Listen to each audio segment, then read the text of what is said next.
¿Cómo era jugar al fútbol femenino en la época franquista? Pero las chicas hacen lo que pueden. Y a veces no se sabe si estamos en un partido de fútbol, en una exhibición de ballet o en un alarde de tarascadas que el árbitro no puede pasar por alto. En una época en la que se esperaba que la mujer estuviese en casa, cuidando del marido, de los hijos, limpiando. Doña Inmaculada, que es madre de 3 hijos, cree que cualquier esposa puede ser una mujer ideal si sabe cuidar de su familia. Por eso le gusta hacer la compra personalmente.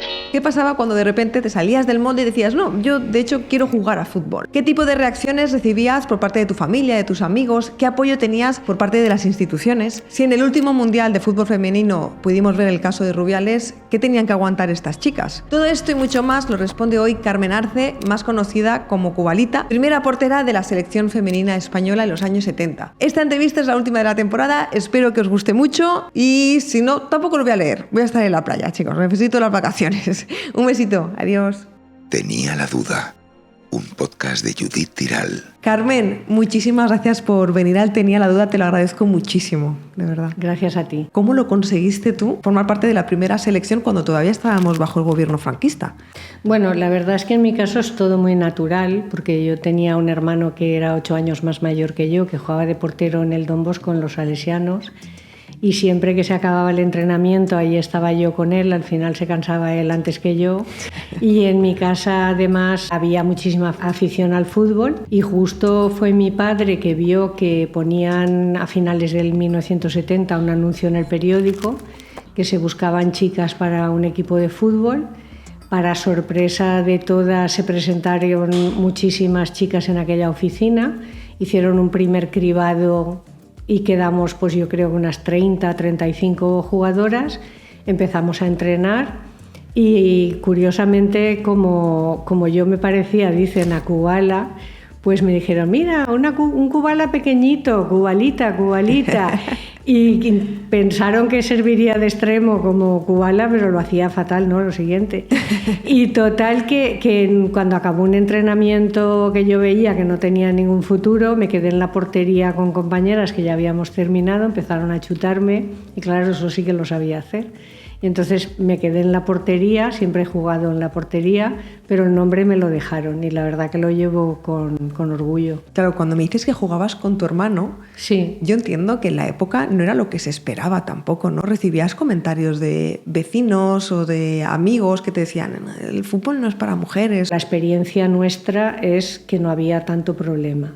Sí que tengo que decirte que hemos jugado en campos, en pueblos, en sitios donde la cercanía del público, sobre todo en córneres y detrás de la portería, es muy cercana y sí que tenemos compañeras que han vivido situaciones verdaderamente malas con frases, pues, vete a fregar, cosas incluso peores y tal, pero no todas hemos tenido malas experiencias. Son muchachas valerosas, enérgicas, simpáticas y quizá pronto también sean goleadoras.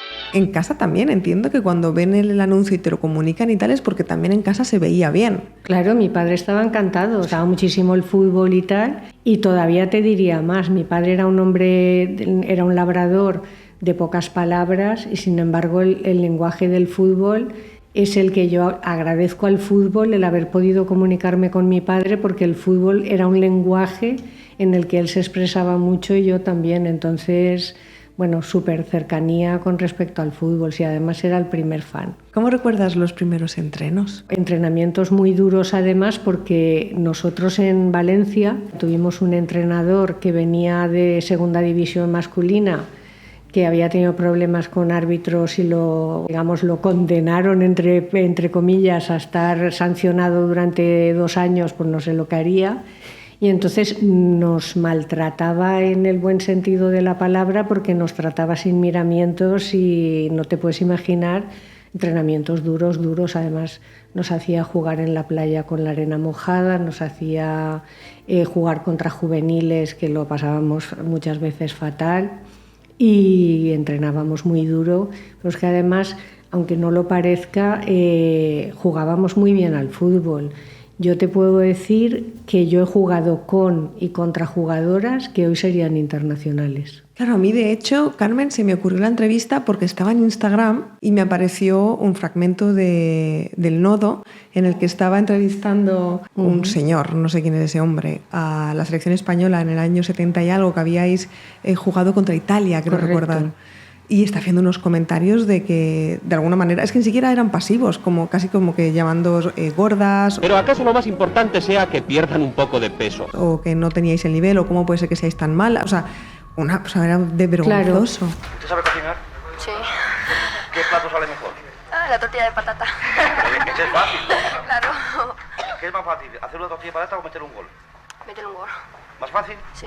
¿Por qué no los mete la selección española? Bueno, contra la selección italiana no es tan fácil. Claro, es que la intrahistoria de todo eso es la Federación de Pérez Payá, que es la federación de la época, mientras cree que somos una anécdota, pues como que pasan un poquito de que estamos jugando al fútbol. Por cierto, hay un documental que lo patrocinan las hermanas Williams de tenis que se llama Copa 71, que es sobre el Mundial de México, que se refleja mucho en nuestra época, son campos llenos. Y entonces la FIFA ve que esto es un poco como imparable, ¿no? Sería como un boom parecido al que hay ahora, guardando las distancias. Dicen, esto hay que pararlo. ¿Pararlo cómo? Buscando médicos afines que definen que las mujeres, si jugamos al fútbol, ponemos en peligro nuestra salud y la posibilidad de ser madres, dan órdenes a todas las federaciones que eso se tiene que acabar, pero claro, en la Federación Española, que estaba Pérez Payá, no tuvieron que hacerle mucha fuerza, porque él, en cuanto ve la Rosaleda 3 o 4 partidos llena de Málaga, el campo del Levante con nosotras 2 partidos de 10.000 espectadores, ven eso y dicen, esto hay que pararlo, esto de alguna manera no puede seguir así.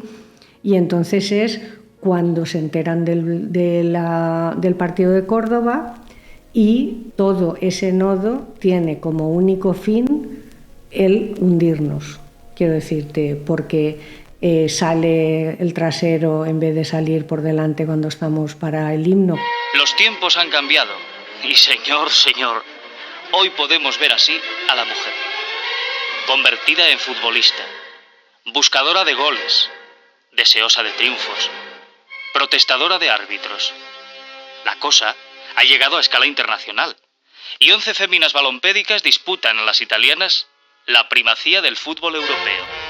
Estábamos en un 8 de diciembre con un palmo de barro, pasando un frío miserable.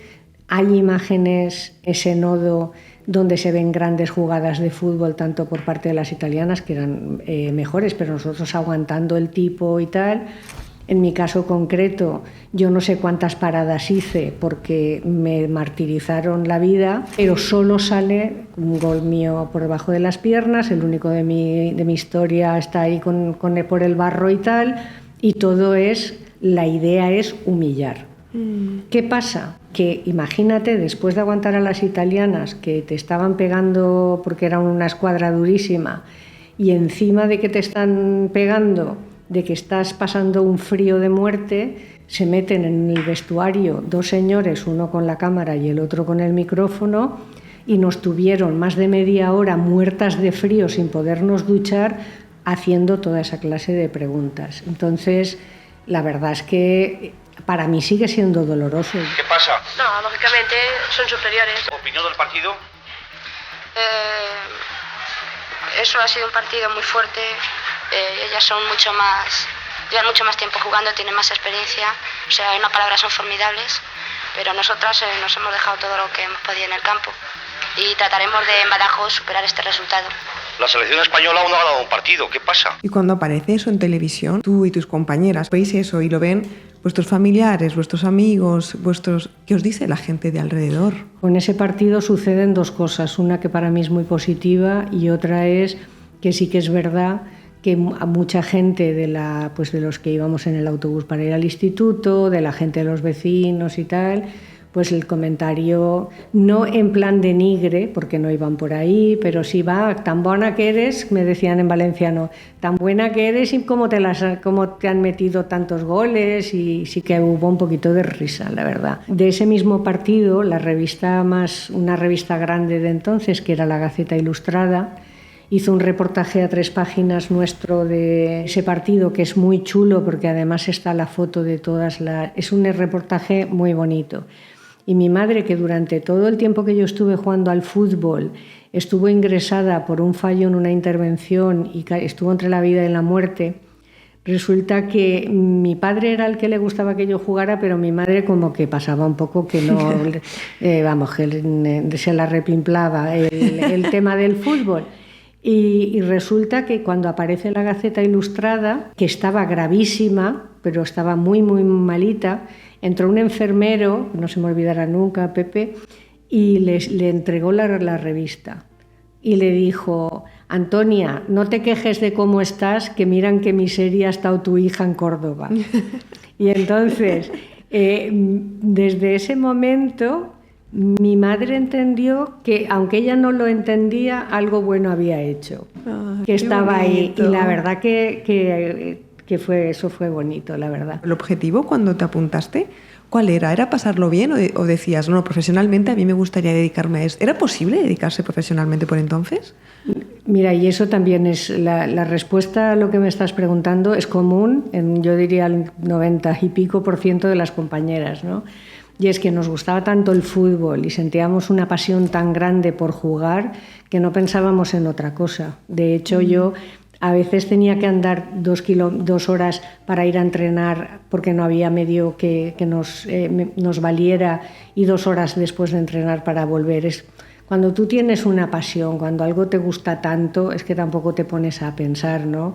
Sí que es verdad que, visto desde ahora, cuando piensas en la palabra pioneras, o cuando piensas que si éramos muy valientes por lo que estábamos haciendo, o si pensábamos que estábamos rompiendo barreras, yo cuando hablo con mis compañeras teníamos pasión por el fútbol, pero no que no fuéramos conscientes, sino que no estábamos en esa dinámica. Estamos en: me gusta jugar al fútbol, me apasiona, juego, sin pensar que en ese momento estábamos, digamos, abriendo unos caminos. En general era pasión y punto. ¿Cómo te dijeron, queremos que juegues en la selección española? Pues mira, yo ahí tengo un poco de gap mental, porque yo sé que en el equipo que yo estaba, que era el Racing de Valencia, pues el que nos llevaba, que era un señor que se llamaba González, os han llamado para jugar con la selección, y tan normal. Quiero decir, pues vamos a jugar con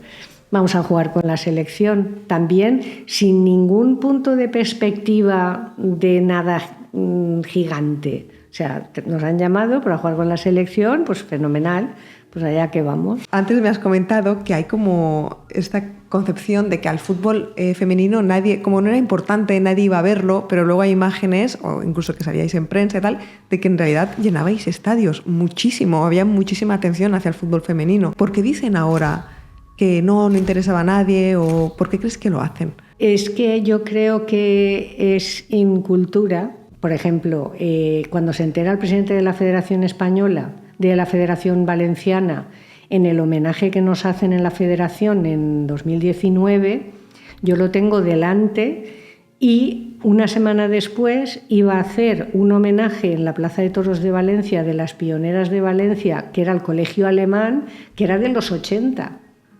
Y entonces nos ve que nos están entregando la camiseta a las que somos del 70 y me dice: ¿y vosotras? Y de prisa y corriendo nos invitó al evento y retrasó, digamos, puso el punto pionero 10 años antes, porque no lo conocía.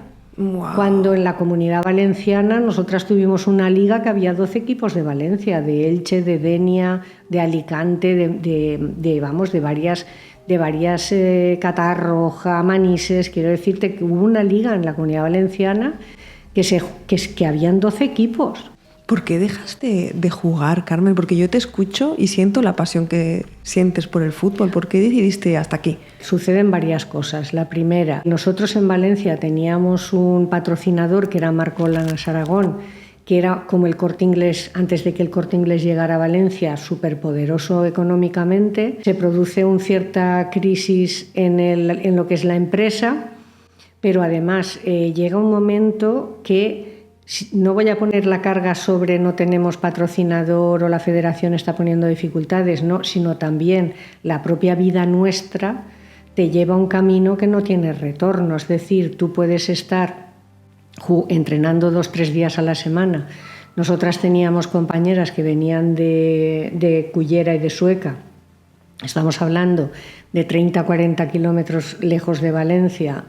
Vienes a entrenar, luego llega el fin de semana, igual sales a las 4 de la mañana para venir a Barcelona y luego tú vuelves. Problemas a nivel de necesidades laborales, necesidades familiares, estudios. Claro. ¿Hasta cuándo puedes estar sin cobrar, sin trabajar, sin seguro? O sea, es que llega un momento que no puede ser. ¿Seguiste jugando a fútbol por tu parte para pasártelo bien o ya no? Resulta que, como te he comentado, mi madre estaba ingresada por un problema de cadera que se le rompió la pelvis, después de la intervención fue un calvario. Yo nunca había tenido ningún problema, bueno, se me salió una vez la rótula, pero era haciendo atletismo en el instituto. Y entonces quisieron hacerme un chequeo por si yo tenía la misma enfermedad que mi madre, que es un síndrome de Ehlers-Danlos, que es la hiperlasitud ligamentosa, ¿no? Que es la enfermedad de los que se meten en el circo con cajas y cosas de esas, ¿no? Y entonces yo, que no tenía ningún problema, los médicos de mi madre quisieron operarme las rodillas para que no se me volvieran a salir nunca más. Pero no lo tenías. Bueno, tenía, pero no tenía problema. Entonces es como si no quieres que en tu casa entre un ladrón y tapias la puerta. Y entonces eso fue dolorosísimo porque yo pasé de ser una jugadora, yo creo que lo hacía con mucha fuerza y agilidad, a casi no poder bajar escaleras. Entonces, con 20 años, es una de las peores decisiones de mi vida, que me llevó por un camino bueno en el sentido de que sufrí tanto que cuando vi a los enfermeros de la FE de Valencia de trauma cuidarme, que yo estaba con los estudios así, que sí, que no, dije yo no voy a parar hasta que no vaya vestida de blanco, y es por donde yo empecé luego mi carrera de enfermería y tal, que es la parte buena, pero a nivel de trauma yo he tenido un duelo con el tema del fútbol tan poco aceptado, tan patológico y tan mal, que yo cuando iba a Mestalla, por ejemplo, no podía ver entrenar a los porteros. Entraba cuando estaban calentando, ya entraba en el partido. Y intentaba ir a ver a las chicas del Levante, que en aquella época eran las mejores, y a los 10 o 15 minutos me tenía que ir porque no lo podía soportar. Era doloroso lo siguiente, no podía ver fútbol para nada. ¿Y cuándo lo empezaste a volver a disfrutar, el poder verlo? Pues es una anécdota un poco graciosa, porque hay un periodista de andaluz, Carlos Troncoso, que ha hecho el documental Algo más que una pasión. Las chicas de Isla Cristina, que eran todas de almacenes de pescado, gente muy humilde, súper apasionadas de fútbol y tal, jugaban de maravilla, y le dijeron: tienes que hacer un documental porque si no se van a olvidar de nosotras. Entonces él se va a Londres a hacer el doctorado a la universidad, y entonces su fin de estudios es hacer un documental. Y entonces la anécdota es muy graciosa, porque yo, que estaba coordinando una unidad de prevención de cáncer de pulmón, me dice la compañera de secretaría: te han llamado de la Universidad de Londres, de Caborem, ¿qué querrán? ¿No? Yo, no sé qué, no sé cuántos, tal, ¿no? Y fue muy gracioso, porque cojo el teléfono y oigo hablar en andaluz.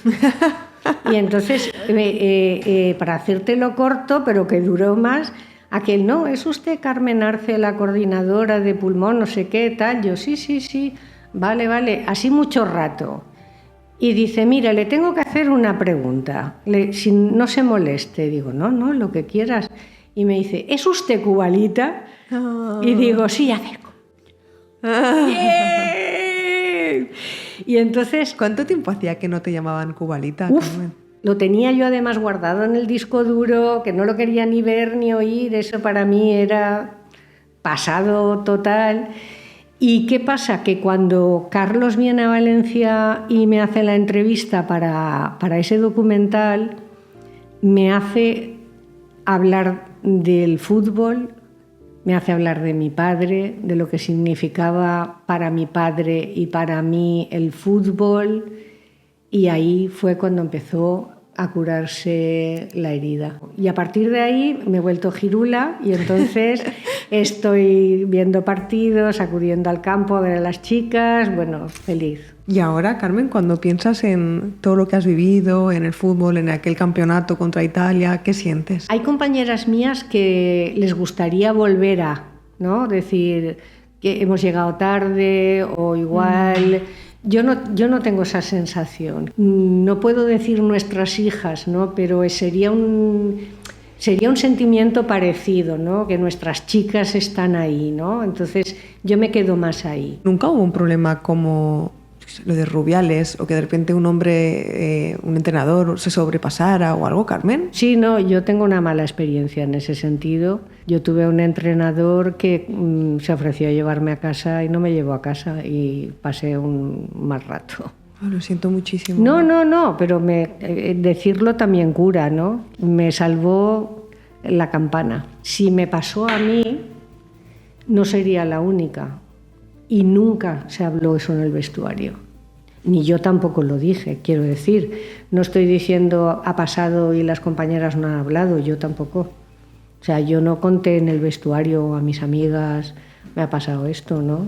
En aquella época esas cosas es cuando estábamos en el modo yo soy la que se avergüenza, ¿no? Y cuando viste lo de Rubiales, entiendo que ahí ya seguías el fútbol otra vez. ¿Qué sentiste? Lo primero, sentí muchísima tristeza porque llegar a un campeonato del mundo, ser campeonas del mundo, o sea, nadie va a borrar que eres campeona del mundo, pero si tú ves el vídeo de cómo él trata a las jugadoras mientras está saludándolas, es que prácticamente no se salva ninguna, porque a Aitana, por ejemplo, la coge en el medio campo como si fuera un saco.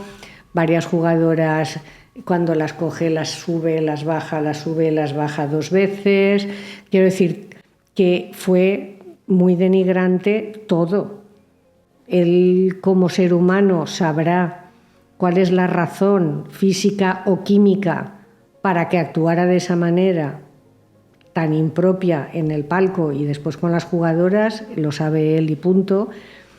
Pero a pesar de que lo de Jenny fue escandaloso, realmente todo su comportamiento fue impropio totalmente.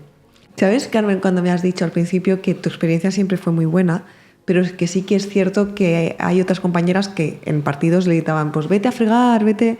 ¿Hay alguna compañera que se sintió tan mal que tuviera que dejarlo? Yo es que pienso que el fútbol tiene un punto que cuando el fútbol habla hay muchos prejuicios que se pasan. Que había sobre todo hombres que venían a vernos con otras intenciones, ¿no? Ver mujeres con pantalón corto, que no sé qué, que reírse, pues no te digo que no. Pero cuando tú llevas 15 minutos viendo un partido de fútbol que se está sacando bien el balón, que se está rematando, que se está jugando, la mente hace un switch, la mente cambia, ya te estás fijando en otras cosas. Entonces, reservando que sí que hay compañeras que lo pasaron mal, cada persona tiene una experiencia, la mía negativa no es. ¿Qué sientes ahora, Carmen, cuando ves el fútbol femenino actual? ¿Y qué sientes que se tendría que mejorar todavía? Creo que el fútbol femenino es un adolescente en el sentido de que a veces le crecen los brazos, a veces le crece la cabeza y a veces le crecen cosas, ¿no? Entonces vamos viendo cosas que son muy espectacularmente buenas, por ejemplo, lo que puede ser el Fútbol Club Barcelona o que la selección española en el partido anterior a irse al Mundial en Ibiza no llegaban a 4 o 5 mil personas en el campo y hoy en día tiene un share de que lo ven 2 millones de espectadores, como el otro día, por ejemplo, en la final de la Copa, hay momentos de más de 2 millones de espectadores. Ahora la selección llena, por ejemplo, todas esas cosas son positivas. Sí que es verdad que a nivel de clubes que se están haciendo pasos, pero España necesita una liga donde haya 4 o 5 equipos que puedan ganarle a cualquiera. O sea, la hegemonía del Barça tan diametral, tan alta en comparación a los que van después, por ejemplo, yo creo que eso no es bueno. Sería mejor que la liga fuera mucho más competitiva. Si pudieses decirte algo, Carmen, a ti cuando estabas empezando a jugar, cuando jugabas con tu hermano, ¿sabes? Si pudieses verte y decirte algo, ¿qué te dirías? Disfruta y no mires atrás. Muchísimas gracias. Ha sido un placer entrevistarte, de verdad, Carmen. Me ha encantado. Me ha gustado muchísimo. Me siento de verdad. Pues ha sido nada, un honor. muchísimas gracias. Muchas gracias. Ha sido un placer, la verdad.